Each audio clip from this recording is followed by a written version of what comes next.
దీప అయితే వాళ్ళ నాన్నకి పిండ ప్రదానం చేస్తూ ఉంటుంది. ఇంతలో అక్కడ ఉన్న పంతులు గారు అయితే, "అమ్మ ఇవి పిండాలను తీసుకొని వెళ్ళి కాకులకు పెట్టు" అని చెప్పేసి అయితే అంటూ ఉంటాడు. ఆ మాటలకి అక్కడ ఉన్న దీప అయితే ఆ పిండాలను తీసుకొని వెళ్ళి కాకులకు పెడదామని బయటకు వస్తూ ఉంటుంది. ఇంతలో అక్కడ ఉన్న దీప అయితే వాళ్ళ నాన్నకు మొక్కుకుంటూ ఉంటుంది. "నాన్న, నీకు తోడబుట్టిన అక్కకు ఈ విషయం గుర్తుందో లేదో నాకు తెలియదు. కానీ నీకు పుట్టిన నాకైతే గుర్తుంది. నీ ఆత్మ శాంతి కూర్చాలని ఈ పిండ ప్రదానాన్ని అయితే జరిపించాను. నీ ఆత్మ ఎప్పుడు చల్లగా ఉండాలి. నువ్వెప్పుడూ బాగుండాలి నాన్న" అని చెప్పేసి అయితే అనుకుంటూ ఉంటుంది. అలా వాళ్ళ నాన్నకైతే మొక్కుతూ ఉంటుంది. ఇంతలో అక్కడ ఉన్న కాకులు అయితే ఏమీ రాకపోవటంతో చాలా టెన్షన్ పడిపోతూ ఉంటుంది దీప. ఇంతలో అక్కడ ఉన్న దీప అయితే కావు కావు అని చెప్పేసి అయితే గట్టిగా అరుస్తూ ఉంటుంది. ఇంతలో అక్కడ ఉన్న కాకులు ఏమీ రాకపోవటంతో ఏంటి ఒక్క కాకి కూడా రావటం లేదు అని చెప్పేసి అయితే అనుకుంటూ ఉంటుంది. ఇంతలో అక్కడికి ఒక మహర్షి అయితే వస్తూ ఉంటాడు.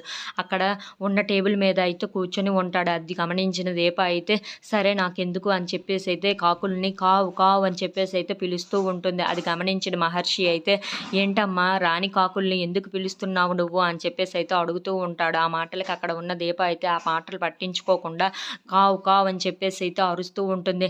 "బ్రతికి ఉండే వాళ్ళకి పిండాలు ఎందుకమ్మా, చనిపోయిన వాళ్ళకి పిండ ప్రదానం చేస్తే ఆ కాకులు వచ్చి ముడతాయి, కానీ బ్రతికి ఉండే వాళ్ళకి ఆ కాకులు వచ్చి ముట్టవమ్మా" అని చెప్పేసి అయితే అంటూ ఉంటాడు. ఆ మాటలు వినగానే అక్కడ ఉన్న దీప అయితే, "ఏంటి మా నాన్న చనిపోయారు కదా, బ్రతికే ఉన్నారంటాడేంటి" అని చెప్పేసి అయితే ఒక్కసారిగా షాక్ అయిపోయి అలా చూస్తూ ఉండిపోతుంది. If you like this video please like, share and subscribe.